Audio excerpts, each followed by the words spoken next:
दोस्तों नमस्कार, मैं हूं आर्किटेक्ट अशोक गोयल। दोस्तों, जब मैंने आर्किटेक्ट की डायरी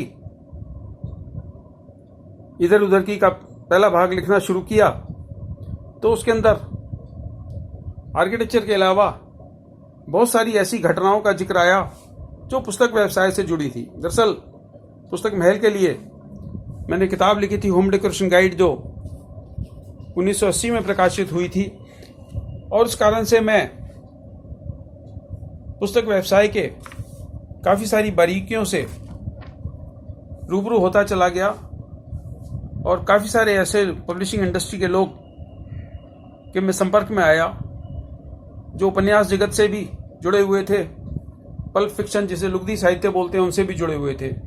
ऐसी एक शख्सियत थी वेद प्रकाश शर्मा। मेरी वेद प्रकाश शर्मा से कभी मुलाकात नहीं हुई, लेकिन वेद प्रकाश शर्मा के और बतेरे संगी साथियों से मेरी मुलाकात हुई। उसमें एक विशेष नाम है योगेश मित्तल का। योगेश मित्तल की एक नई किताब आई है, वेद प्रकाश शर्मा, यादें, बातें और अनकहे किस्से, जिसमें 2 पन्ने मैंने भी लिखे हैं, पाठकों के चहेते थे वेद, जिसमें कुछ बातें योगेश मित्तल के बारे में और कुछ बातें वेद प्रकाश शर्मा के बारे में मैंने लिखी हैं।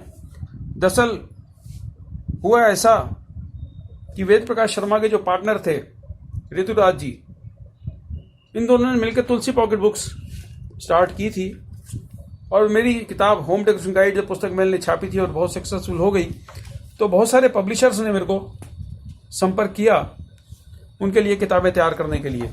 ये होम डेकोरेशन गाइड का चित्र आप देख रहे हैं इसके ऊपर। तो बहुत सारे पब्लिशर्स ने मेरे को संपर्क किया कि मैं गृह सज्जा पर या भवन निर्माण पर उनके लिए किताबें तैयार करूँ। ये पुस्तक महल किताब मेरी प्रकाशित थी, मॉडर्न हाउस प्लान। तो उनमें से तुलसी पॉकेट बुक्स वाले के थ्रू मेरे से संपर्क हुआ, जिसके मेनली काम वेद प्रकाश जी और ऋतुराज जी देखते थे। ऋतुराज का असली नाम सुरेश जैन था, और कुछ रॉयल्टी एडवांस मेरे पास कई महीने तक आया पड़ा रहा, लेकिन समय अभाव के कारण मैं वो किताब नहीं तैयार कर पाया। मैंने रॉयल्टी एडवांस लौटाया, और वेद प्रकाश शर्मा को बुलंदिया में पहुंचाने में मनोज पॉकेट बुक्स वालों का काफ़ी बड़ा हाथ था। और मनोज पॉकेट बुक्स के राजकुमार गुप्ता जी और गौरी शंकर जी, ये शक्तिनगर के ही निवासी थे। शक्तिनगर में ही मनोज पॉकेट बुक्स का कार्यालय था, और वेद प्रकाश शर्मा का लगातार शक्तिनगर में आना जाना बना रहता था अपनी किताबों के प्रकाशन के सिलसिले में। तो इस किताब में, योगेश मित्तल की इस किताब में जो संस्मरण है वेद प्रकाश शर्मा के, उसमें ढेर सारी बातें जुड़ी हुई हैं मेरे इलाके से। शक्तिनगर, रूपनगर, कमलानगर, रोशना रोड, और इस तरह की बहुत सारी घटनाएं इसके अंदर इस प्रकार की हैं, जिन घटनाओं का किसी न किसी तरीके से मेरे से भी संबंध रहा, और इन घटनाओं का मैंने काफ़ी जिक्र अपनी आर्किटेक्ट की डायरी में कर रखा है। ये परेशनाथ जी की सरिता के संपादक की आप फोटो देख रहे हैं, मेरी पुस्तक 51 हाउस डिजाइन। तो लेखन से जुड़े रहने के कारण बहुत सारे ऐसे लोगों से मेरा लगातार संपर्क बना रहा, किसी ना किसी कारणों से, जो पुस्तक व्यवसाय से जुड़े हुए थे।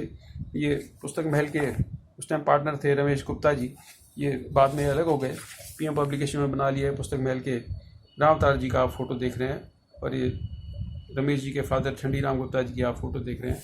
तो लगातार लेखन पठन से जुड़े होने के कारण मेरी आर्किटेक्ट की डायरी में बहुत सारी बातें ऐसी हैं जो पुस्तक व्यवसाय से संबंधित हैं। और उसी सीरीज़ में ये वेद प्रकाश शर्मा जी के ऊपर योगेश मित्तल जी की किताब आई है। पीछे इन्होंने एक बहुत शानदार किताब तैयार की थी, प्रेत लेखन का नंगा सच, जिसमें उन्होंने बताया था किस प्रकार से घोस्ट राइटिंग का बाजार पनपा।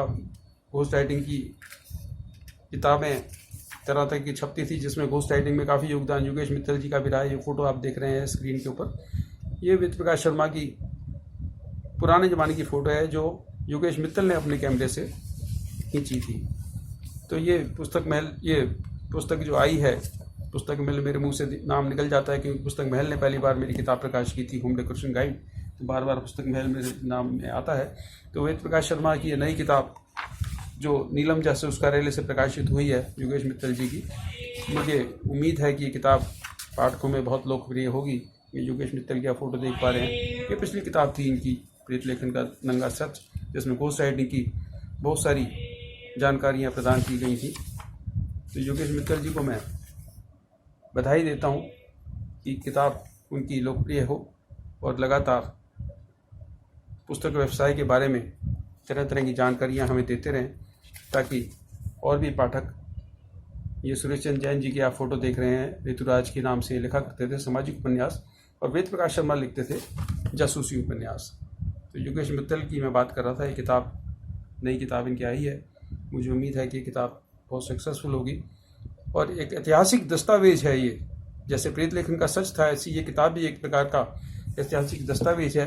और इसी प्रकार की कोशिश मैंने अपनी डायरी यहाँ वहाँ की और इधर उधर की में की थी कि पुस्तक व्यवसाय के बारे में, आर्किटेक्चर के बारे में लोगों को तरह तरह की जानकारी दे दूँ, क्योंकि बहुत सारी चीज़ें इतिहास में दफन हो जाती हैं और भावी पीढ़ी को नहीं पता चलता कि किन राइटर्स की, किन आर्किटेक्ट्स की क्या गतिविधियाँ रही हैं। ये फ़ोटो मेरी आप देख सकते हैं, ये तीनों फ़ोटो ये गृह शोभा के लिए अशोक गोयल ने मॉडलिंग की थी और मई के मौसम के अंदर 45 डिग्री टेम्परेचर में ये फ़ोटोग्राफ्स रोशना गार्डन के अंदर खींचे गए थे। रंगीन चित्र गृह शोभा के अंदर मेरे प्रकाशित हुए थे और यही फ़ोटो आप देख पा रहे हैं कि होम डेकोरेशन गाइड के पीछे टाइटल भी हमने इस्तेमाल की थी।